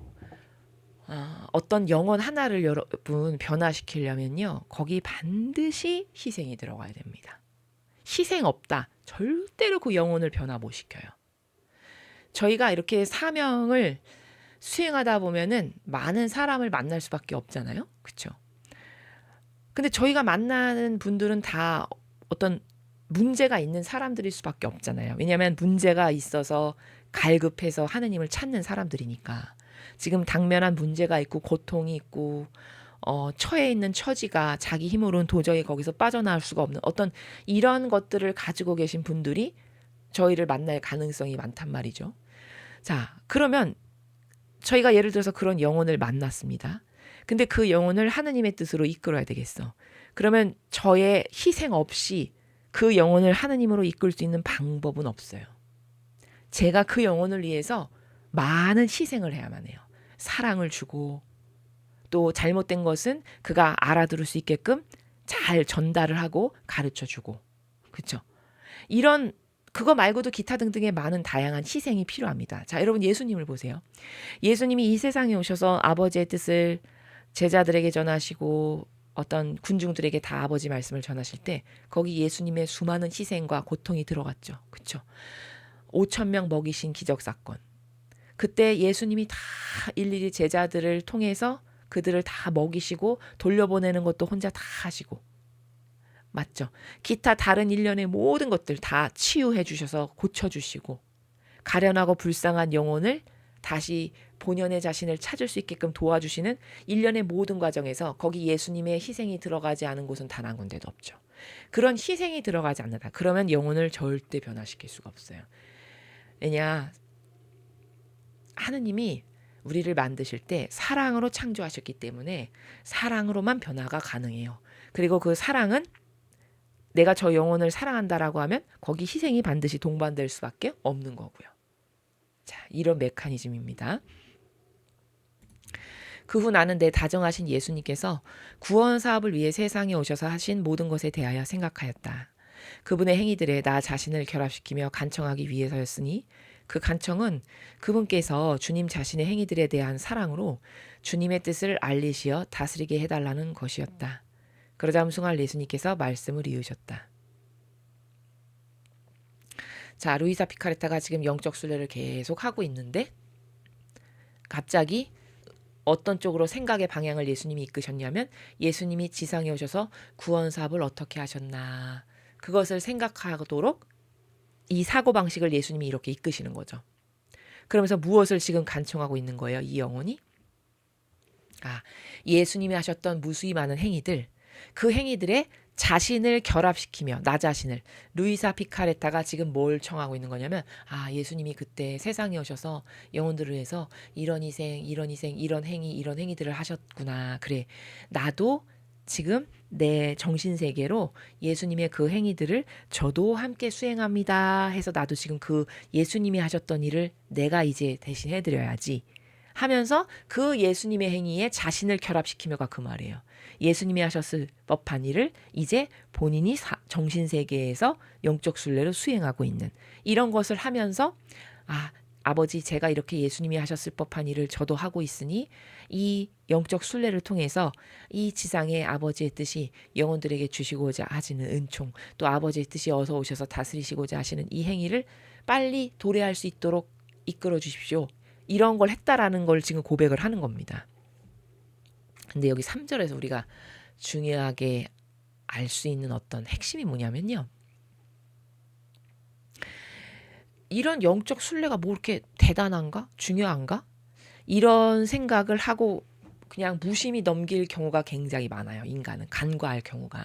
근데 여러분 영적인 원리 중에 이런 중요한 게 있어요. 어떤 게 있냐면요. 천상의 어떤 은총을 내가 받고 싶다. 그러면 예수님이 이런 행위를 해서 그 행위 때문에 이런 은총을 받으셨잖아요. 근데 나도 이 은총을 받고 싶어. 그러면 그 예수님이 하셨을 법한 행위를 나도 같이 동참해야 돼요. 그래야만 그 은총을 나에게도 주실 수 있어요. 근데 내가 그런 것에 전혀 동참하거나 거기에 희생으로 하나 돼서 한 게 없어. 그런데도 그 은총을 나에게 주신다. 그런 법은 없어요. 천상에는요. 이해되시나요? 그러니까 이런 거예요. 그게 성경 어디 나오냐면요. 그 원리가. 창세기에 보면 아버지께서 온 우주 만물을 6일 안에 만드시는데 그때 아담에게 이 이름을 짓게끔 하시죠. 예. 그러면 자, 중요한 원리니까 잘 들으십시오. 아버지는 이름을 지을 줄 몰라서 아담에게 네가 이를 앞으로 다스리게 될 너가 내 자식으로서 왕으로서 얘네들을 네가 다스리는 인간이 될 건데 그러니 얘네들의 이름을 네가 한번 줘봐라. 이렇게 해서 아담이 이름을 짓죠. 창세기에 보면. 그러면 아버지는 능력이 없고 머리가 나쁘셔서 이름을 못 줘서 아담에게 지라고 하신 걸까요? 그런 게 전혀 아니에요. 그럼 왜 아담에게 이름을 지라고 하셨을까라는 거예요. 자, 이유가 뭐냐? 아담이 거기 이름을 지면 아버지가 창조하신 창조 사업에 그도 뭔가 하나 한 게 있죠. 맞습니까? 예. 본인도 거기 어떤 감당한 게 하나 있잖아요. 이름을 지으는 행위를 함으로써. 그렇죠? 그럼으로써 아버지는 창조 때 아버지가 무수히 많이 인류에게 나눠주셨던 은총들을 그에게 아담에게도 공유하실 수 있어요. 왜? 아담이 그 창조 사업에 협력했기 때문에. 이게 엄청 중요한 원리예요. 근데 그런 하나님의 창조 사업에 아무것도 안 했잖아요. 예를 들어서 제가. 그럼 저는 그 아버지가 창조하실 때 인류에게 무수히 주고자 하셨던 많은 은총이나 어떤 소중한 보물들을 나에게 주실 수 없어요. 내가 거기에 참여하지 않았기 때문에. 쉽게 말하면 세상적으로 말하면 내 지분이 없는 거예요. 아시겠습니까? 그러면 이 같은 원리가 또 여기에도 나옵니다. 어디도 나오냐? 예수님이 그 순환 과정을 하실 때 중간에 키레네 사람 시몬이 대신 십자가를 좀 지게 하죠. 그렇죠? 예. 그러면 그냥 그 성경을 피상적으로 막연히 읽으면 그 인간이 그냥 조그마가지고 대단히 도움이 되진 않았지만 그래도 예수님의 고통을 조금 덜어드렸구나 이렇게 생각하고 그냥 넘어가겠지만 절대 그런 게 아니에요. 그게 중요한 영적 원리가 거기에도 숨어 있는데 왜 하느님 아버지는 키레네 사람 시몬을 동원해서 그가 예수님의 십자가를 조금이나마 지고 갈 수 있게끔 하셨을까요? 그거 다 하느님이 역사하셨기 때문에 그런 일이 일어난 거지 인간의 뜻대로 멋대로 하고 싶어서 그렇게 되는 게 아닙니다. 여러분 그 정도는 아시죠? 모든 것은 하느님이 허락하셔야 일어날 수 있는 거거든요. 예. 그럼 하느님은 왜 그런 일을 허락하셨다는 거예요? 자, 그게 뭐냐? 같은 원리인데 예수님이 이 인류의 모든 죄악을 혼자 다 배상과 보속을 철저하게 하셨죠. 그러면 예수님께서 혼자 배상과 보속을 해서 인류의 모든 죄악을 다 떠맡아서 그것을 철저히 배상 보속하심으로써 예수님이 받으신 무수히 많은 은총이 있죠. 그래서 예수님은 부활하셨을 때 나는 하늘과 땅의 모든 권한을 다 받았다. 이렇게 말씀하실 만큼이에요. 왜? 전 인류의 모든 죄악을 혼자 다 감당하셨으니까, 그 온 인류가 예수님 때문에 구원받았으니까 그 온 인류에게 주실 상급을 사실은 예수님 혼자 다 받으셔야 마땅해요. 예수님 혼자 다 감당하셨으니까. 맞죠? 그래서 하늘과 땅의 모든 권한을 다 받았다가 그 말이에요. 그런데 거기 그러면 예수님이 하늘과 땅의 모든 권한을 다 받을 만큼 엄청나게 많은 은총을 배상과 보속의 행위를 통해서 받으신 거잖아요. 아버지로부터. 자, 그 은총을 나도 좀 나누어 받고 싶어. 그러려면 그 예수님의 순환의 길에 동참한 게 있어야 돼요. 자, 그러려다 보니까 한 인간을 뽑아서 예수님의 십자가를 그가 조금이나마 같이 짊어지고 가게끔 허락하신 거예요. 아버지 뜻이. 왜? 인간에게도 그 순환 고통을 통해서 예수님이 무수히 많은 은총을 받으신 것을 좀 나누어 줄 수 있게 해야 될래니까. 이해되시죠? 이 정도로 정확한 나라예요. 얼마나 정확하고 섬세하고 디테일한지 여러분 아시겠습니까? 그래서 인간도 예수님의 순환 고통을 그 인간 하나가 대표성을 띤 인간이에요. 키레네 시몬은 온 인류를 대표한 인간. 그 인간 하나가 나누어 그래도 짊으로써 그 고통을 감당한 게 있으니까 예수님이 받으신 은총을 그도 나누어 받을 수 있는 길을 터놓으신 거란 말이에요. 아시겠죠? 같은 원리죠 지금. 자, 이 말을 왜 하냐. 여기 3절에 루이사 피카레타가 지금 영적 순례를 해요. 예수님이 세상에 오셔서 하셨던 그 업적을 기리면서 자기도 그 업적을 같이 지금 동참하면서 정신세계로 추상의 나라에서 하고 있단 말이에요. 그러면 이렇게 예수님이 하셨던 행위를 같이 순례한 사람에게만 예수님께서는 자신이 받으신 은총을 나누어 주실 수 있어요. 그래서 루이사 피카레타에게는 예수님이 받으신 은총을 나누어 주시기에 합당해져요. 이 영적 순례를 했기 때문에. 이해되셨죠? 그럼 여러분이 영적 순례가 얼마나 중요한지 이제 와 닿으세요? 여러분이 예수님이 가지고 계신 무수히 많은 은총을 여러분이 나누어 받고 싶다. 그럼 예수님이 하셨던 행위를 여러분도 영적 순례로 해야만 나누어 받을 수가 있다라는 결론에 도달하죠. 같은 원리죠. 똑같은 원리가 지금 성경에서도 여기 천상의 책에서도 반복됨을 아시겠죠? 이런 나라예요. 그러니까 거기는 거저 공짜 대충 뭐 세상처럼 눈 가리고 아웅 하는 흉내만 내는데도 뭘 준다? 이런 건 불가능하다라고 제가 맨날 말씀드리죠. 이 정도로 정확한 세계인데 여기 눈 가리고 아웅이 있겠습니까? 그렇죠. 그러니까 아버지 나라는 정말 정직해요. 반드시 행한 대로만 맺을 수밖에 없고요. 예수님과 성모님이 엄청나게 많은 고통으로 한평생을 사셨는데 내가 내 자유의지가 자발적으로 두 분을 너무 사랑해서 그걸 원해서 그 고통을 나도 감당하길 원해서 내가 실제로 감당했다. 지상에서. 그러면 반드시 예수님과 성모님이 받으셨던 은총을 그 영혼도 나누어 받을 수밖에 없는 메커니즘이에요. 동참했기 때문에. 주시기에 합당해진다는 거죠. 아시겠죠? 이런 겁니다. 그걸 우리가 3절에서 대원리로 깨달아야 돼요. 지금 루이사는 그 행위를 하는 거예요. 그분의 행위들에 나 자신을 결합시키며 간청까지 하고 있죠. 어서 오셔서 주님 뜻을 더 많이 인류에게 빨리 알리셔서 어서 오셔서 다 들으십시오. 이걸 하고 있는 거죠. 그러니까 그 은총을 이 영혼에게 예수님이 나누어 주실 수가 있는 거죠. 이런 메커니즘입니다. 따라 내 인성이 잉태되자 나는 새 창조를 시작하였다. 자, 여러분 얼마나 이 세계가 퍼펙트한지 보십시오. 성모님의 태중에 잉태되자마자 그 순간부터 창조를 하셨대요. 인간은 여러분 엄마 뱃속에 있었을 때 뭐 했는지 생각나세요? 기억이 없죠, 전혀. 네. 인간은 이런 세계가 구현이 불가능해요. 왜냐하면 치력이 다 구현이 되지도 않은 애기니까 알 수 없지만 예수님은 신성이시잖아요. 내면은. 겉은 악이시지만. 그러니까 완벽한 거죠. 지성과 이성이. 그러니까 잉태된 순간부터 창조가 이미 일어나는 거예요. 성모님 태 안에서. 와, 이런 나라입니다. 지금. 내 인성이 행한 모든 행위들 위에 내 뜻의 나라를 세우기 위해서였다.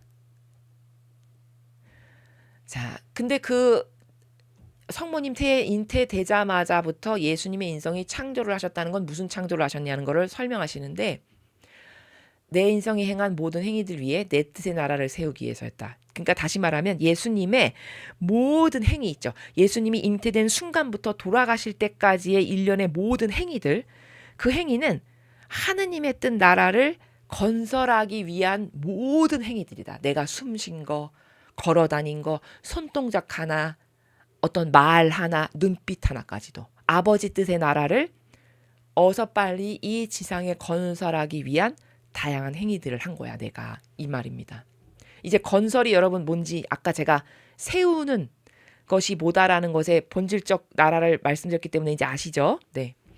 내가 내 인성 안팎에서 행한 그 모든 행위들은 창조력을 내포한 하느님 뜻에서 생명을 받고 있었으므로 새 창조를 겪으며 하느님 뜻의 행위들로 바뀌었고 나는 나의 내면과 내 모든 외적 행위들 안에 하느님 뜻의 나라를 확장하였다. 지금 요 부분 있죠? 다음 여기 세 번째 줄부터 마지막 줄까지 예수님이 예수님의 인성 안팎에서 행했던 모든 행위가 다 하느님의 뜻하고 연결돼 있죠. 왜냐하면 아버지 뜻 안에서만 행하셨고 마음대로 인간의 뜻으로 뭘 한 게 전혀 없으시니까 예수님이 하신 모든 행위는 다 하느님 뜻 안에서 하신 거예요. 그러니까 온통 다 생명이에요. 하느님의 뜻은 생명이니까. 그렇죠? 예수님이 숨쉰 거 하나, 맥박 소리 하나, 심장 박동 하나, 발걸음 하나까지도 다 창조적 생명으로 가득했다라는 거예요. 아버지 뜻 안에서 무엇이건 다 하신 거니까. 그래서 그 창조적인 생명으로 가득하고 하느님 뜻의 나라를 다 건설하기 위한 행위들이었다. 이런 말씀이거든요. 그러니까 이게 어떤 원리냐면 이런 겁니다, 여러분. 우리가 지금까지 여기서 오늘 지금 4절에서 굉장히 중요한 걸 우리가 배우게 되는데 뭐냐. 우리는 이전까지 인성에 대해서 배울 때 우리들의 인성이라는 거는 부정적인 의미로 많이 배웠어요. 왜냐하면 내가 맨날 내 뜻만을 행하는 존재다 보니까 내 인간적인 걸 죽여야 됩니다. 내 인성을 죽여야 됩니다. 이런 말을 많이 들었단 말이에요. 근데 여러분 오늘 여기서 더 구체적이고 더 세부적으로 말씀을 드릴게요. 지금 4절의 내용은 여기 제목을 붙이자면 인성의 위대성이에요. 인성이 위대하다고? 어떻게 위대한데? 자, 궁금하시죠? 인성의 위대성인데 인성이 위대하다는 게 무슨 말이냐면 내가 인성을 어떻게 활용하느냐에 따라서 마귀에게 활용되는 인성이 될 수도 있고요. 아버지 뜻이 완전히 차지하시고 쓰시는 훌륭한 인성이 될 수도 있다라는 점이에요. 그래서 인성의 위대성이라고 제가 지금 말을 하는 거예요. 고로 정리하면 내 안에 정신 있죠. 내 제가 사고방식이라고 얘기하는 거. 내 안에 정신, 사고방식은 항상 아버지의 기준, 아버지의 뜻이야.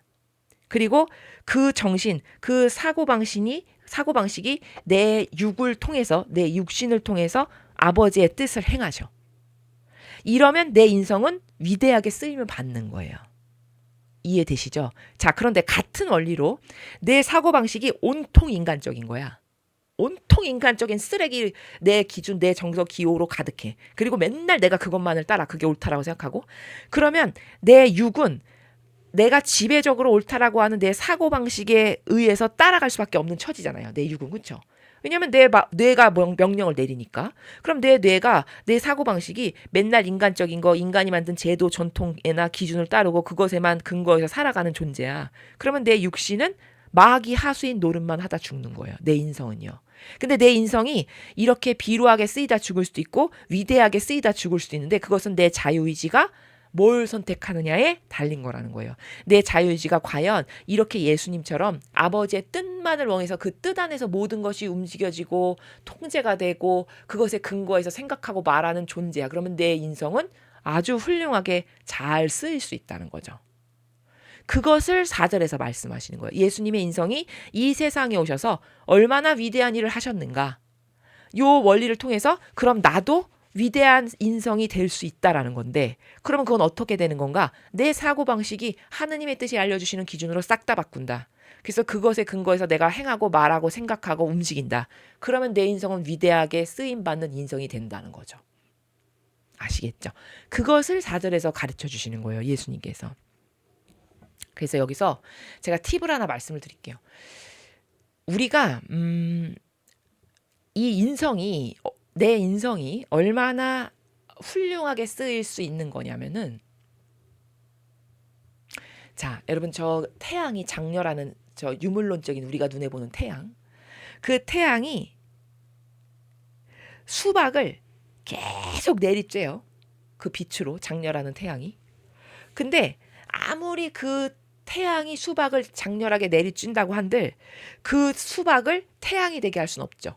수박은 언제까지나 수박이에요. 아무리 태양빛을 많이 받아도. 그렇죠. 그런데 예를 들어 내가 하느님의 뜻 태양. 여기서 태양은 아버지의 뜻을 상징적으로 비유하는 겁니다. 내가 하느님의 뜻 태양으로 남에게 진리를 가르치고 신적 질서를 전하고 이런 것을 계속해. 그러면 그 가르침을 받는 사람도 하느님의 뜻 태양이 되게 할 수 있나요, 없나요? 있죠, 있죠. 이해되시나요? 그럼 이것은 지금 제가 뭘 빗대어서 여러분에게 설명하고자 하는 거냐? 유물론적인 태양은 그 태양이 아무리 훌륭한 속성들, 남에게 주는 속성, 많은 효용과 가치를 양산해서 에너지를 발생시켜서 인류를 먹여 살리고 이런 좋은 속성을 가지고 있지만 눈에 보이는 유물론적 태양은 다른 물체를 태양이 되게 할 수 없으나 나라고 하는 인성을 가지고 있는 한 인간의 존재는 내 인성을 똑바로 쓰면 내가 아버지의 뜻을 간직하고 살면서 아버지의 뜻이 내 안에 계시면서 내가 그 뜻을 전하고 진리를 전하고 이런 것을 하는 존재야. 그러면 내 가르침을 받고 내가 전하는 진리를 믿고 따르는 다른 사람도 하느님의 뜻 태양이 되게 할 수 얼마든지 있다는 거죠. 그렇죠. 그러면 이 인성은 굉장히 지금 훌륭하게 쓰임을 받고 있는 거죠. 저라고 하는 인성은. 예. 이렇게 인성이 어떻게 쓰느냐에 따라서 위대하게 쓰임받을 수 있다는 거예요. 그래서 이게 인간에게는 인성이 있어서 그 인성을 신성이 차지하시게만 한다면 내 인성을 신성이 차지하시게만 한다면 기적에 가까운 놀라운 일들을 얼마든지 창조할 수 있다. 지금 예수님이 여기 수많은 창조력을 내포한 하느님의 뜻에서 생명을 내가 계속 받고 있어서 새 창조를 계속했다가 그 말이에요. 훌륭한 인성이 얼마나 많은 창조를 일으킬 수 있는가를 예수님이 자신이 하셨던 사명, 지상에 오셔서 했던 사명에 빗대어서 설명을 하고 있죠. 나도 이걸 할 수 있다는 거죠. 내 내면을 사고방식과 정신과 마음을 신적인 걸로 내가 매일 배우는 신적 질서로 아버지의 뜻으로 바꿔서 그걸로 살아간다면 이런 일을 나도 얼마든지 한다는 겁니다. 위대하지 않습니까? 예, 이걸 가르쳐 주시고 싶으신 거예요. 4절은.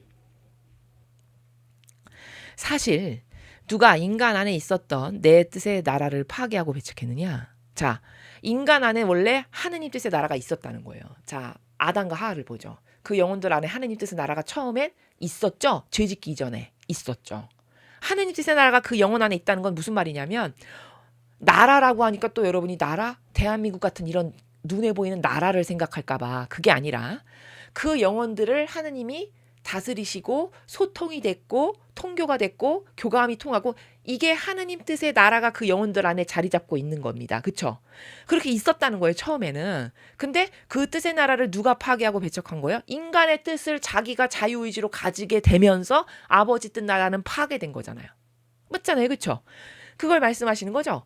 이 뜻이 그에게서 내 뜻을 밀어내쳤으니 그 인간의 뜻이라는 것이 그 아담과 하와가 그게 뭔지도 모르고 자기가 좋아질 거라고 근시안적 소경으로 살다 보니까 당장 그 과일을 따먹어서 하느님처럼 된다는 말이 너무나도 솔깃하고 듣기 좋아. 아, 나도 하느님처럼 된다고? 이게 너무 매력적이야. 그래서 자기가 좋아지는 걸 선택하려고 그걸 딴 거잖아요. 그럼으로써 인간의 뜻이 더 하느님의 뜻보다 앞서가게끔 본인이 선택을 해버린 거죠. 마귀에게 속아서. 그렇게 함으로써 하느님의 뜻을 자기 영혼들 안에서 밀어내버린 거죠. 그러므로 내 뜻의 지배와 생명을 받지 않고 제 뜻, 즉 인간의 뜻의 지배와 생명을 받아서 그 자신 안에 비참과 정욕과 파멸의 나라를 세운 거다. 그걸 누가 세운 거야? 자기 자신이 세운 거잖아요. 하느님이 그렇게 세우라고 한 게 아니고. 맞죠? 이 비참한 상황을 예수님이 설명하시는 거죠. 그래서 여기 인간의 뜻이 바로 너의 인간의 뜻이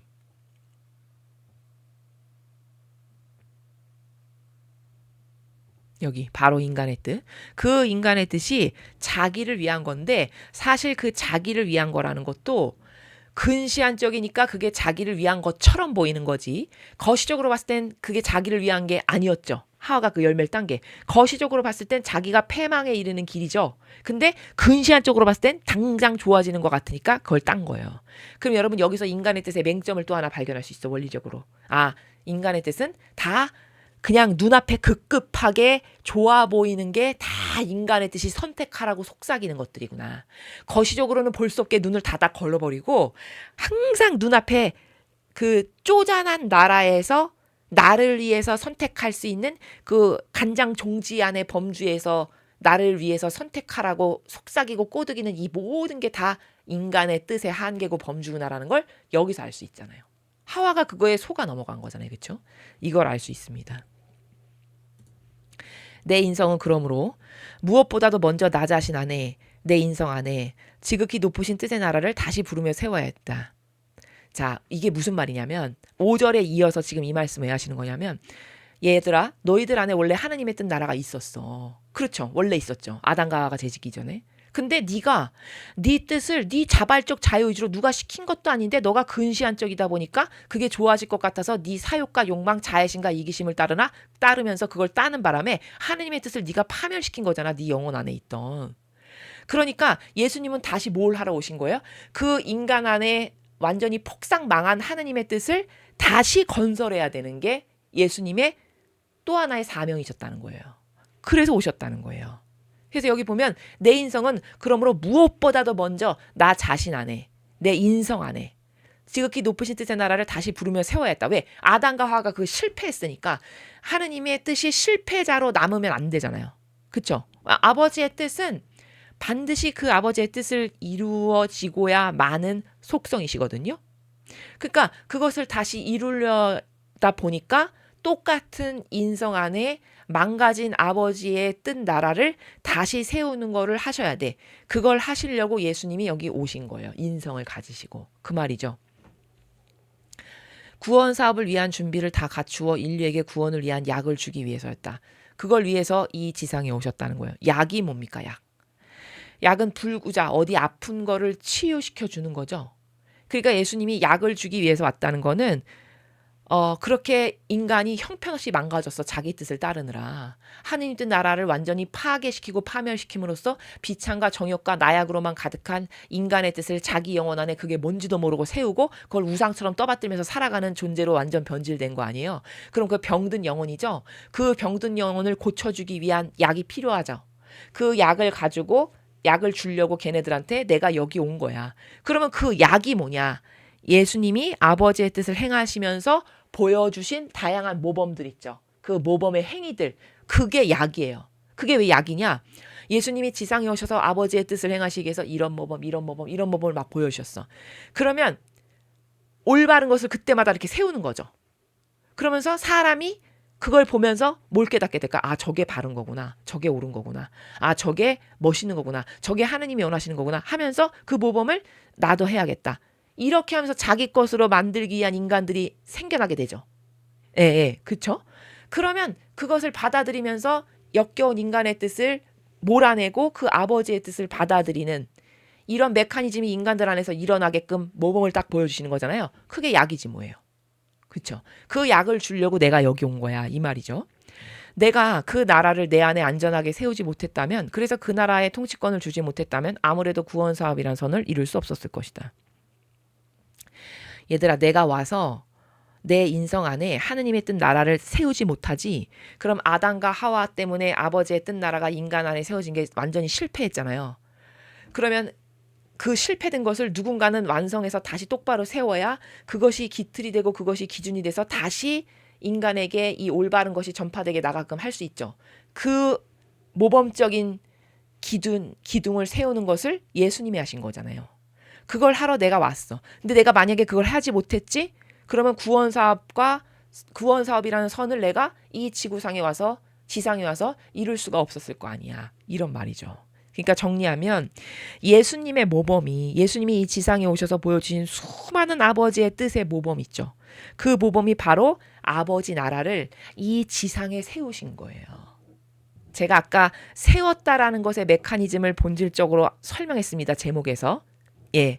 그럼 이제 세우셨다라고 제가 단어를 말할 때마다 여러분은 그 본질에 가동되는 시스템에서 인식을 해야 돼요.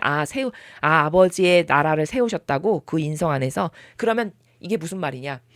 아버지의 뜻이 어떤 건가라고 하는 퍼펙트한 기준이 여기 지상에 딱 왔어. 그러면 그게 아버지 뜻 나라가 세워진 거예요. 그게 왜 세워진 거냐? 그 사람을 보고 다른 사람들도 감동하고 저게 옳아 맞아 이렇게 됨으로써 그걸 따라하고 자기 것으로 받아들이려는 사람들이 생겨나면서 이게 퍼져나가죠. 그러면 그런 사람이 많아져. 그럼 아까 제가 서두에 말한 것처럼 아버지의 뜻이 다스리는 사람들이 많아져. 그러면 그 하느님의 나라가 이 지상에 온 거잖아요. 맞죠? 이렇게 세우신다라는 거예요. 무슨 건물을 세우는 게 아니라. 이해되십니까? 그러니까 아버지 뜻의 나라를 세우시는 게 맞지. 구원사업이라는 선을 하시는 게 맞고. 그렇죠? 이렇게 되는 겁니다. 또 내가 내 거룩한 뜻의 나라를 내 안에 세우기 위한 1차적인 권리를 가지고 있지 않았다면 내 뜻은 나에게 구원사업의 재산을 절대로 주지 않았을 것이다. 이게 무슨 말이냐면 게다가 얘들아 내가 이 지상에 왔을 때 거룩한 뜻의 나라를 내 안에 세우기 위한 1차적인 권리가 있으셨대요. 그 무슨 권리지? 사명으로 오셨다는 거예요. 사명이 엄청 위대한 권리입니다. 그러니까 이 말씀은 내가 인류를 구원하기 위한 구원자요.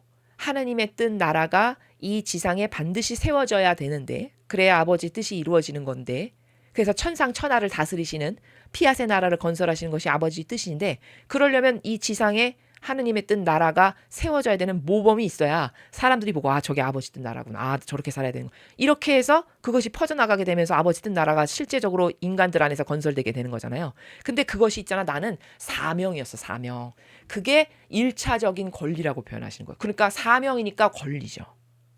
엄청 강한 거죠. 이 표현이.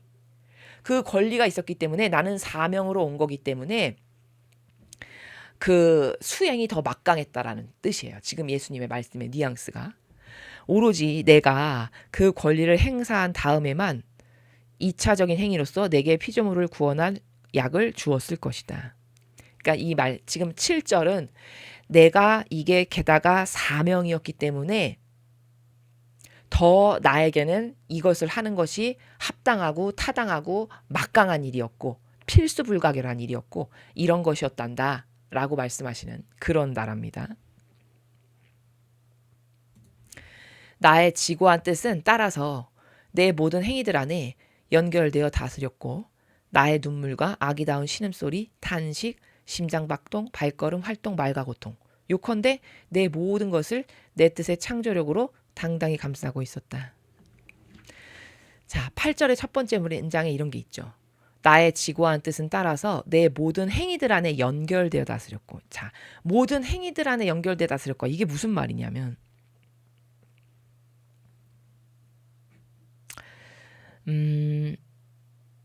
단일성으로 행하셨다라는 뜻이거든요. 그러니까 저게 무슨 뜻이냐면 여러분 아버지의 뜻은 하나죠. 예, 아버지의 뜻은 하나입니다. 자, 그 하나를 제가 몸으로 빗대어 설명할게요. 아버지의 뜻은 하나인데 그 하나를 이 다양한 지체가 자기 위치와 역할에 맞게끔 각자의 위치에서 수행하는 거죠. 그렇죠? 바로 그게 내 모든 행위들 안에 연결되어 다스릴 거가 그 나라예요. 예수님이 하셨던 모든 행위는 단일성으로 행하셨다. 아버지의 뜻 그 하나를 위해서 마치 내가 팔이 하는 일이 있고 다리가 할 일이 있고 눈이 할 일이 있고 코가 할 일이 있고 입이 할 일이 있듯이 이렇게 다양한 지체가 그 하나의 목적을 위해서 일사불란하게 움직였다. 그 원리 가운데 내가 이 지상에 와서 아버지 뜻을 행한 거다라는 거예요. 지금 요 배경을 이해하려면은 여러분 우리가 이런 거를 알아야 됩니다. 너의 행위는 나에게 맡겨라. 이런 말씀을 루이사에게 예수님이 하세요. 그게 몇 권에 나오는지 제가 지금 정확히 권수가 기억이 안 나는데 너의 행위를 나에게 맡겨라. 이렇게 말씀하시거든요. 그럼 도대체 아니 행위를 맡겨라가 뭐지? 잘 모르겠잖아요. 이런 겁니다. 답부터 말하면 하느님의 원칙이 너의 원칙이 되게 해라 이 말이에요. 그러니까 그건 이런 거죠. 예를 들어서 여기 물컵이 있어요. 그러면 하느님의 원칙은 이 물컵은 물을 먹는 데만 써야 되는 거예요. 예. 근데 지금 인간이 이 세상에 살아가는 인간의 수준이 어떤 꼴이냐면 이게 물컵인데 어떤 사람은 이걸로 세수를 하고 여기다 물 받아서 어떤 사람은 이거를 좀 지저분하지만 요강으로 쓰고 이렇게 자기 멋대로 자기 꼴리는 대로, 그게 인간의 뜻이라는 거거든요. 자기 멋대로 자기 꼴리는 대로 하고 싶은 대로 막 쓰는 거예요. 그럼 이 고유의 원래 목적성에서 벗어나서 자기가 하고 싶은 대로 막 사는 이런 인간이 지금 현 시대를 살아가고 인간의 뜻으로 살아가는 모든 인간의 꼬라지거든요. 소위 말해서. 근데 예수님이 너의 행위를 나에게 맡겨라라는 건 이게 물컵으로 아버지가 만드셨어. 야, 이건 물컵이다. 오늘부터 물은 요거에 먹는 거야. 이렇게 규칙을 세우셨어. 그럼 그 하나님의 규칙이 너의 원칙이 되게 해라. 그게 너의 행위는 나에게 맡겨라 예요. 이해되시죠? 이렇게 살아야 되는 거거든요. 그러니까 아버지 뜻은 그 목적에 맞게끔 쓸 수 있게끔 다 정해 놓으신 거예요, 이미. 근데 인간의 뜻이 얼마나 많이 변질됐냐면 제가 좀 전에 컵을 비유로 든 것처럼 어떤 사람은 거기다가 세수를 하고 어떤 사람은 그걸 요강으로 쓰고 어떤 사람은 그걸 물을 먹는단 말이에요. 이러면 요지경이 되죠. 지금 인간이 살아가는 꼴이 다 그런 거라는 거예요. 그러면 안 된다는 거죠, 예수님 말씀은. 다 행위는 나에게 맡겨라. 하느님의 규칙이 너의 규칙이 되게 해라. 아버지가 이건 이렇게 해. 그러면 네 하고 그 규칙대로 너는 그대로 행해라. 이게 하느님의 뜻 안에서 살아간다는 게 바로 이런 거예요. 그런 것을 좀 배경 지식으로 알면 여러분이 행위는 나에게 맡겨라라는 게 이제 가끔 나올 텐데 그럴 때 아, 행위는 맡겨라가 아버지의 원칙이 내 원칙이 되게 해라는 말이구나. 이렇게 이해를 하시기가 쉽다는 거죠. 그래서 여기 나의 지고한 뜻은 내 모든 행위들 안에 연결돼 다스렸고 눈물, 신음소리, 탄식, 박동 이런 게 다 내 뜻의 창조력으로 당당히 감싸고 있었다. 여기서 창조력으로 당당히 감싸고 있었다는 건 뭐냐면 이런 거예요. 예를 들어서 내가 왕이에요. 그러면 왕은 똑바로 된 왕이면 백성의 부족함을 감싸고 돌보는 마음이 있겠죠. 예. 마치 왕으로서 내가 나의 백성의 부족함을 돌보고 감싸고 끌어안아서 격려도 하고 위로도 주는 그런 마음, 그게 내 뜻의 창조력으로 당당히 감싸고 있었다가 그 말이에요. 예수님이 그런 마음으로 이 세상사에 오셔서 인류를 돌보고 아버지의 뜻 행위를 하셨다라는 거예요. 이해되셨죠? 그런 나라입니다, 이게. 그리고 그들을 감싸면서 진주를 흩뿌린 듯 끝없는 빛으로 꾸몄고, 자, 그들을 감싸면서 이어지는 내용이에요. 인류를 감싸면서 예수님이 오셔가지고 인류를 감싸면서 진주를 흩뿌린 듯 끝없는 빛으로 꾸몄고는 뭐냐면 예수님이 이 진주는 은총을 뜻해요. 희생으로 맺은 은총을 뜻해요. 그럼 예수님이 오셔서 많은 인류를 위해서 희생을 하시고 고통을 감수하셨죠. 그렇게 희생을 하시고 고통을 감수하면서 보여주신 다양한 아버지의 모범들이 있죠. 그 모범을 통해 맺은 다양한 은총들. 자, 그 은총들 그리고 빛으로 꾸몄다는 거, 빛은 뭐냐면 진리예요, 진리. 그럼 예수님이 나는 길이요 진리요 생명이다.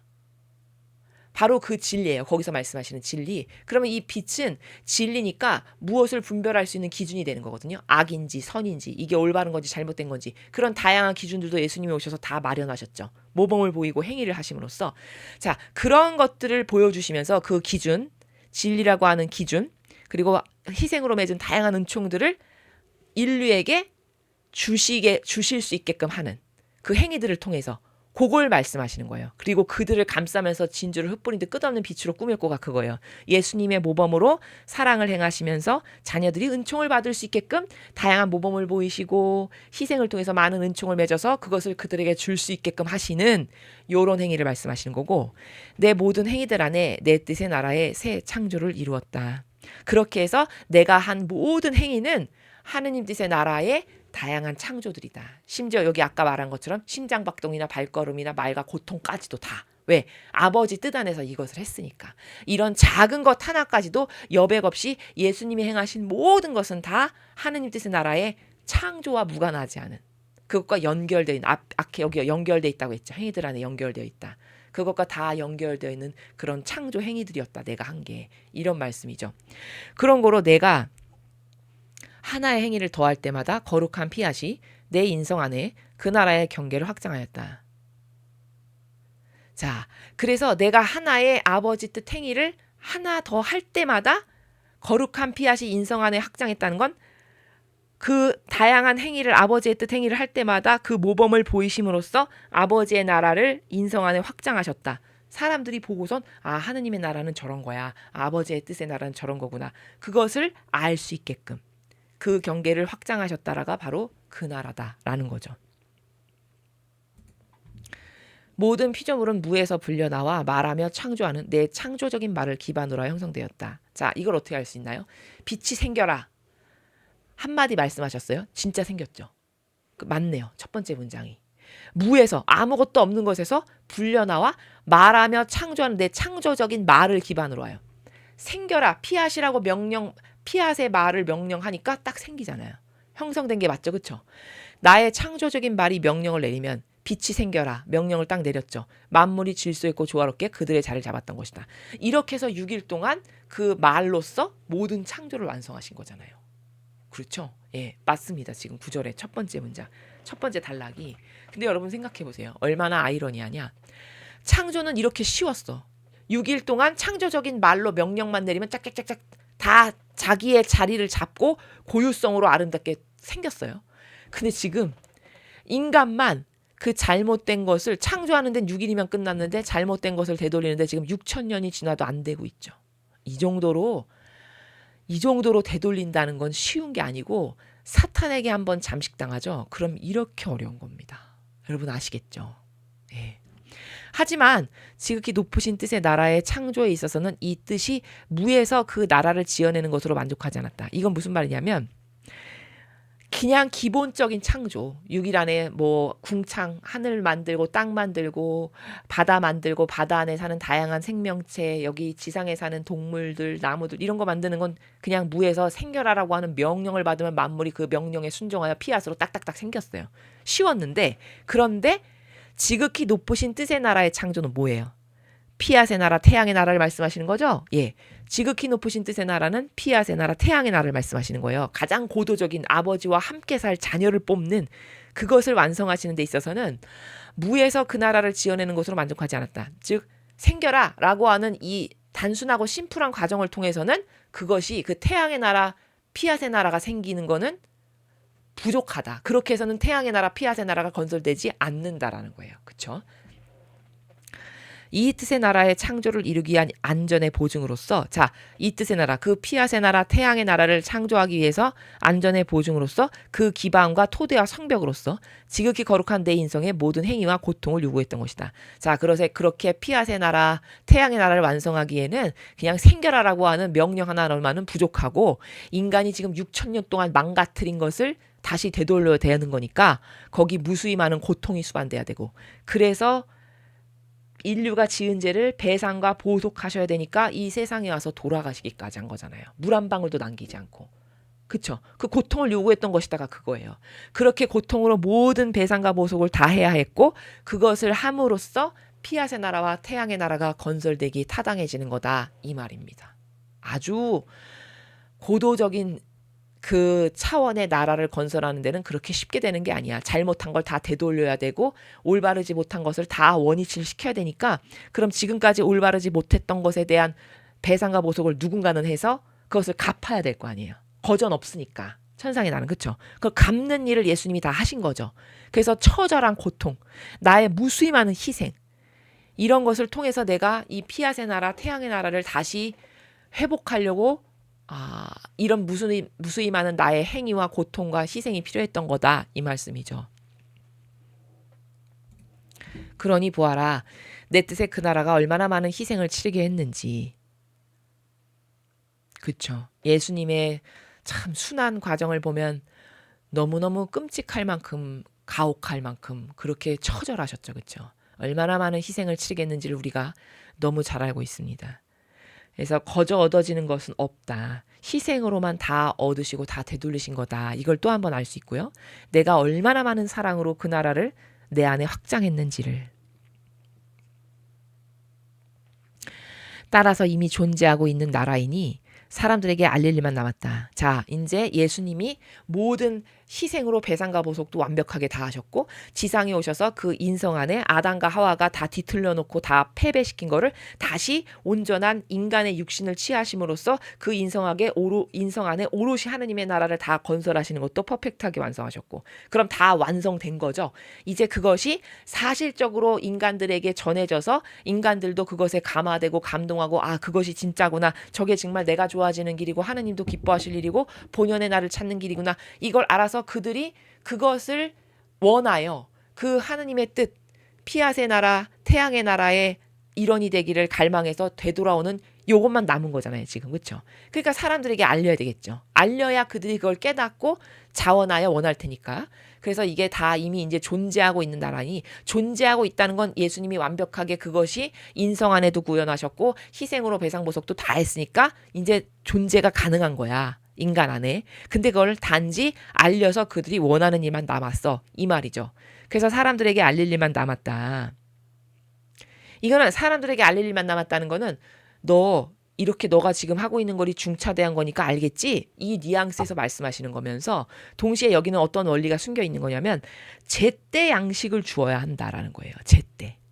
여러분, 지금 시대는 이 하나님의 뜻, 피앗의 나라, 태양의 나라를 알리는 게 가장 시급하고 중요한 거예요. 왜냐면 지금 이 자녀들을 뽑는 시기니까.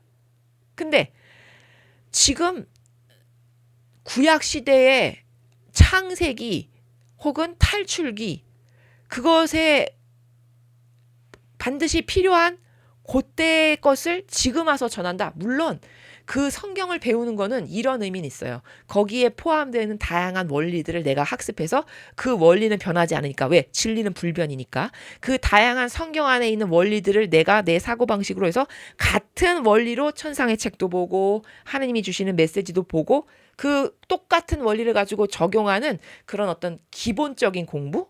예, 기초를 쌓는 거? 이런 거에서는 성경을 아는 게 필요할 수 있어요. 필요해요, 사실. 그런데 그 제때에 맞는 양식을 줄 때는 이 천상의 책이 가장 시급한 거라는 거예요. 지금 이 시대에 이런 영혼을 뽑는데, 그러면 그 영혼을 뽑으시는 기준이 뭔지, 내가 그 영혼이 되려면 어떻게 달라져야 되고 뭘 바꿔야 되는지, 이런 걸 아는 게 가장 중요하잖아요. 그렇죠? 근데 지금 구약시대에 제사 지내는 방법이 짐승은 쪼개서 넣고 이런 것을 한다면 이거는 제때 양식을 주는 거에 맞지 않죠. 그렇죠? 그러나 우리가 불구하고 저희도 지금 성경을 왜 강의하냐? 기본이 없으니까 천상의 책을 봐도 이게 옳은 건지 틀린 건지 어떤 원리에서 이 말이 나온 건지 이런 걸 모르잖아요. 그러니까 원리를 반드시 배워야 되는 게 중요하니까 동시에 성경도 진행하는 거예요. 이런 거죠. 이 천상의 책이 미적분이라면, 혹은 과학으로 따지면 양자역학을 배우는 거라면 창세기는 더하기 빼기 곱하기 나누기를 배우는 거예요. 구약 신약의 성경들은요, 거기 더하기 빼기 곱하기 나누기를 배우는 겁니다. 더하기 빼기 곱하기 나누기 모르면 이 미적분을 못하죠. 그러니까 배워야 된다는 이 원리예요. 이해되시죠? 예. 그 나라가 속에 지닌 모든 재산을 그들이 있는 현장으로 내보내려는 것이다. 자, 그 나라, 피앗의 나라, 태양의 나라, 속에 지닌 모든 재산, 어마어마한 재산이 숨겨져 있는 나라죠. 우리가 감히 과거 이거 들어본 적도 없는 그 재산을 그들이 있는 현장으로, 누구예요? 그 나라를 갈망하고 그 나라로 되돌아가기를 원하는 우리들, 후손들, 그쵸? 그들이 있는 현장으로 내보내려는 것이다. 루이사는 이 나라를 지금 전하는 사람이고, 사명이 전하는 거고, 우리는 그 나라에 대한 것을 똑바로 깨닫고 반영하는 차원에서 살아가야 될 영혼들이고. 이해되시나요? 그 중에서도 특히 저희 같은 사명이다. 그럼 저희는 이 나라에 대해서 루이사가 전한 걸 토대로 가르칠 의무가 있는 사명인 거고. 이렇게 다 각자의 위치에서 지금 내가 이 시대에 내가 지금 어디에 존재하고 있는지를 여러분 캐치가 가능하시죠? 그렇죠? 루이사는 이것을 전하는 것으로 소명을 받았고 그 사명으로 선택돼서 그것에 충실해야 되는 게 본연의 자기 역할이고 그게 맞는 거고, 여러분은 이 사람이 가르쳐주는 내용이 뭔지를 똑바로 깨닫고 발견해서 여러분의 것으로 열매를 맺어서 피앗의 자녀, 태양의 자녀가 되게끔 하는 것이 여러분에게 지금 현재 주어진 과제고, 올바르게 반영하는 거는 바로 그거다라는 거죠. 이렇게 각 시대마다 영혼들에게 주어진 어떤 역할이라든가 맺어야 되는 열매는 다 다른 거예요. 이해되시죠? 내가 너에게 원하는 것은 내 인성이 내 뜻으로 하여금 자유로이 내 뜻의 나라를 이루게 했던 것처럼 너도 무슨 일에서나 반대하지 않고 내가 자유로이 활동하게 해달라는 것이다. 자, 예수님이 지금 1절부터 10절까지 무수히 많은 말씀을 하셨어요. 왜, 무슨 말씀하신 거냐? 루이사에게 뭘 가르쳐 주려는 거야? 뭘 객관화를 하려는 거냐면, 자, 봐봐. 내가 있지 신인데도 불구하고 내 인성이 여기 지상에 와가지고 내 인성 안에 하느님의 뜻의 나라를 세우고 그 무수히 많은 창조를 이루었어. 그거는 뭐냐? 아담과 하와가 그들 안에서 아버지의 뜻 나라를 건설하려는데 초장부터 파토가 났잖아? 걔네가 역겨운 인간의 뜻을 따르느라? 그래서 걔네들 안에 있던 아버지의 나라가 다 패망하고 망한 거잖아. 그러면 그 망한 상태로 계속 놔두면 안 되잖아. 누군가는 똑바로 다시 세워야 될 거 아니야. 아버지 뜻이 이루어지게 하려면. 그 역할을 내가 이 지상에 와서 한 거지. 그래서 그들 인성 안에 있었던 하느님 나라가 다 망했으니까 다시 내 인성 안에 하느님의 뜻의 나라를 건설하고 그 하느님의 뜻의 나라를 그들에게 전하고 그 경계가 무엇인지 보여주고 확장하고 이렇게 해서 영혼들이 하느님의 뜻 나라가 뭔지를 깨닫고 발견하게 하고 그리고 그 피아세 나라 태양의 나라를 건설하려면 얘네들이 다 망쳐놨으니까 지금 6,000년 동안 나는 뭐를 해야 돼? 망쳐놓은 걸 다시 회복하려면 패상보석을 해야 되잖아. 그러니까 내가 피 한 방울 물 한 방울까지도 남기지 않고 다 완벽하고 퍼펙트한 배상보석을 해서 다다시 아버지가 용서해 주실 수밖에 없는 시스템으로 원래대로 복권을 다 해놓은 거지. 그치? 그러면 이게 다 뭐니? 내 인성 안에서 아버지의 도구로 충직하게 나를 쓰셔서 내 인성이 행한 위대한 일들이지. 너도 어떻게 해야 되겠어? 너도 그 사명, 너에게 주어진 사명을 충직하게 수행하려면 네 인성 안에서 내 뜻이 거침없이 아무거나 다 할 수 있도록 마치 내 인성이 아버지의 뜻이 예수님의 인성 안에서 거칠 것이 없이 모든 것을 다 하셔서 무수히 많은 창조가 뭐만 했다 하면 창조가 일어나게 하셨던 것처럼 내 인성이 그렇게 반야한 것처럼 너도 너의 인성을 내가 그렇게 내 마음껏 자유자재로 쓸 수 있게끔 해줘야 되는 거 아니니? 이 말씀을 지금 1번부터 10번까지의 무수히 많은 객관화 작업을 통해서 루이사에게 설명하신 거예요. 그리고 11번에서 지금 그 결론을 맺어주시는 거죠. 이해되시죠? 자, 내가 너에게 원하는 건 뭐냐? 내 인성이 내 뜻으로 하여금 자유로이 내 뜻의 나라를 이루겠던 것처럼 내 인성이 인간에 있어서 아버지 그건 안 됩니다. 이건 제 맘대로 하겠습니다. 그건 너무 가혹합니다. 아니 그렇게 배상가보석을 하라니요. 제가 죄를 짓는 것도 아닌데 왜 그래야 됩니까? 내가 이렇게 토달았니? 이 말씀이죠.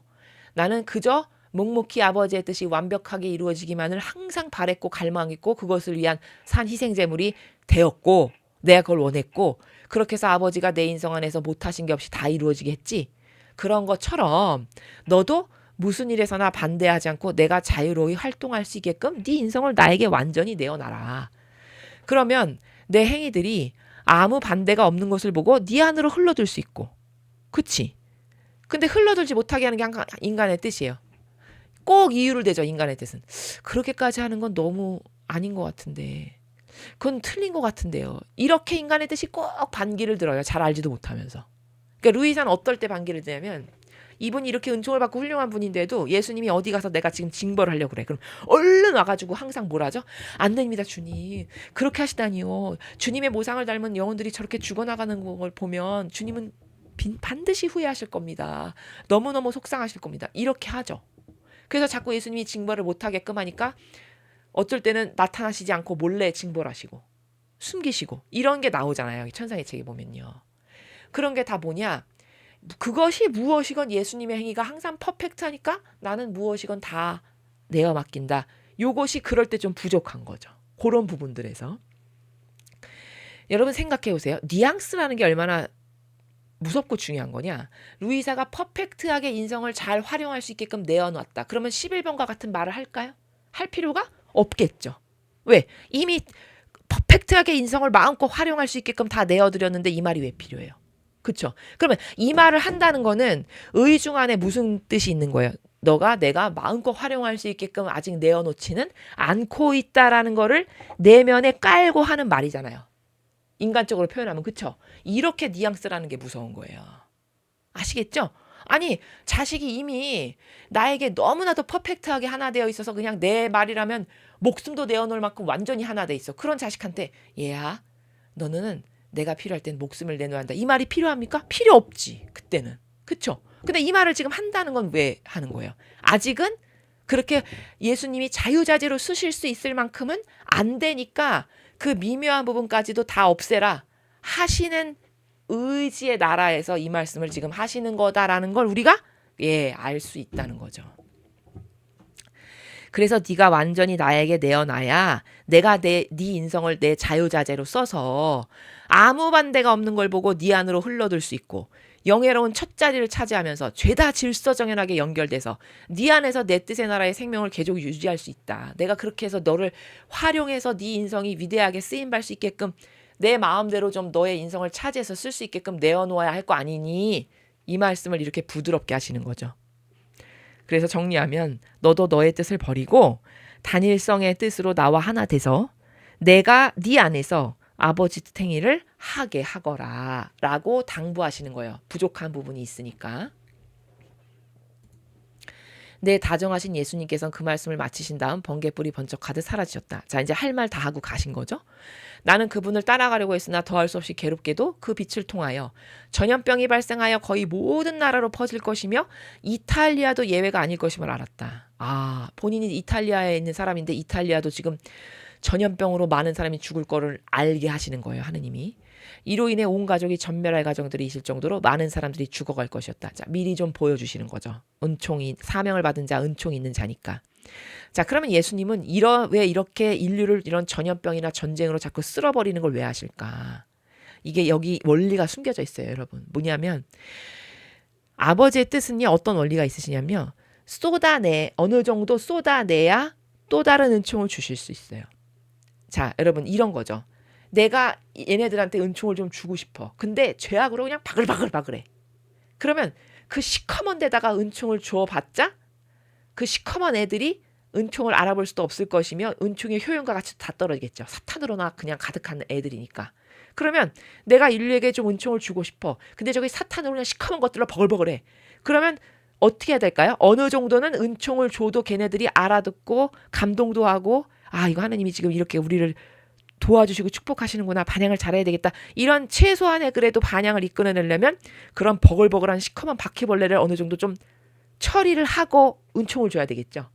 마치 그런 것과 같은 원리예요. 그러니까 이따금씩 우리가 천상의 책 보면은 막 징벌도 하시고 전염병으로 쓸어버리기도 하고 이런 걸 왜 하시냐. 그런 수위 조절을 하시는 거죠. 이해되시나요? 네. 그런 수위 조절을 아버지 뜻이 하시는 거예요. 그러니까 어느 정도 지금 사람이 죽으면 배상과 보석을 하는 거잖아요. 죽음으로써 갚은 거니까.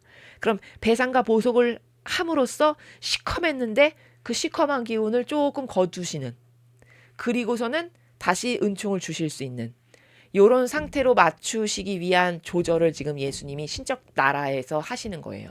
근데 루이사는 이제 그걸 모르는 거죠. 그러니까 그냥 막무가내로 맨날 말리긴 하고 이것밖에 할 수가 없는 거죠. 예수님은 완전 본질의 나라에서 본질적 그 통치에 그 시스템이 아예 내재적이고 가동되시는 분이고, 그 안에 영적인 세계 안에서 그 본질적 시스템이 아예 내재화돼서 그것에 의해서 뭐든지 움직여지고 다스리고 가동되는 나라에서 아예 사시는 거고, 인간인 루이사는 많은 은총을 받았지만 그런 것까지는 보지 못하니까 그냥 형상적인 것만 자기 눈앞엔 닥치니까 큰일 났다. 또 이렇게 내 나라도 이렇게 죽겠네. 안 됩니다. 살려주십시오. 이런 것밖에 할 수가 없는 이런 처지, 이런 괴리감을 우리가 이제 이런 데서 좀 볼 수 있죠.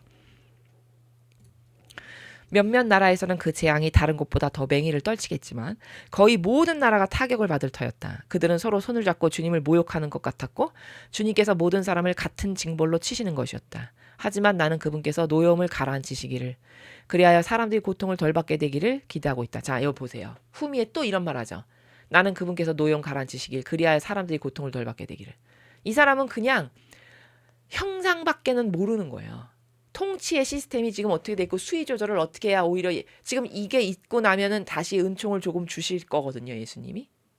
왜? 어느 정도 청소를 좀 했으니까 은총을 받기에 합당한 처지가 돼요, 인간이.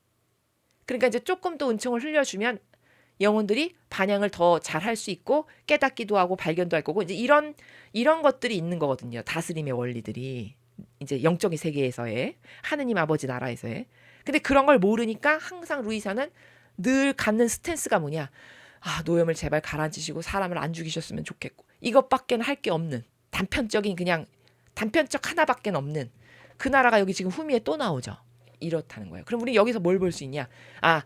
그냥 형상에 치우친 한 부족한 인간과 본질의 나라에서 모든 것을 꿰뚫고 통찰하시고 수위 조절까지 다 가늠해서 하시는 리더여 지도자의 다스림의 주인이신 아버지가 어떻게 지상을 다스리시는지를 이 너무나도 큰 갭을 여기서 알 수 있다라는 거죠.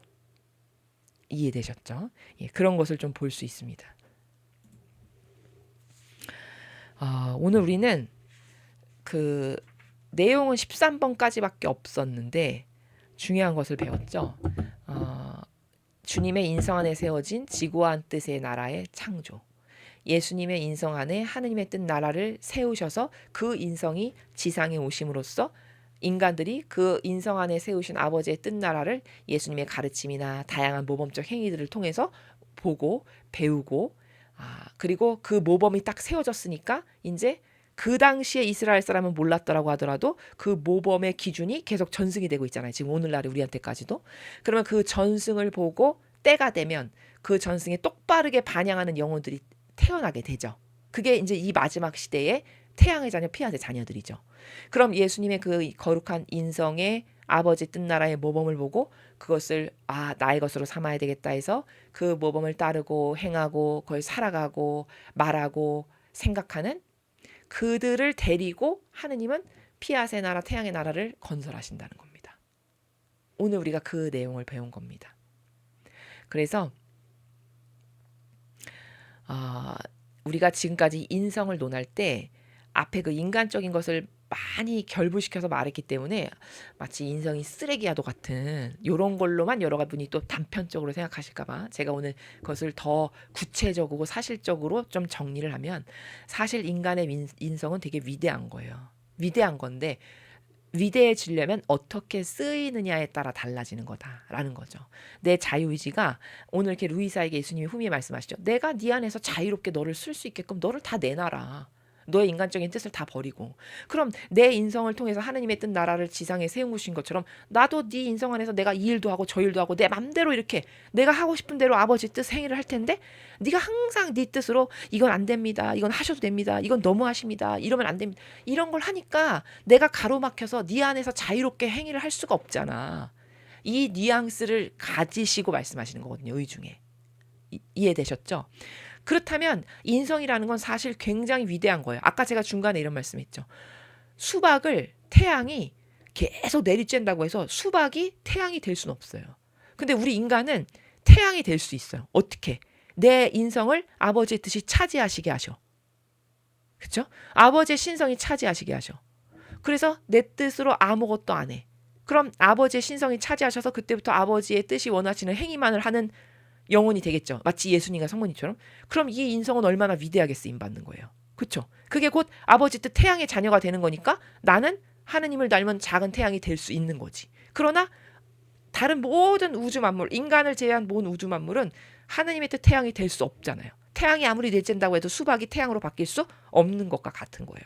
그러나 인간은 하느님의 뜻 작은 태양이 될 수 있다는 거죠. 내 인성이 무엇에 초이스를 하고 어떻게 반영을 하느냐에 따라서. 그럼 이게 얼마나 위대한 겁니까? 그렇죠?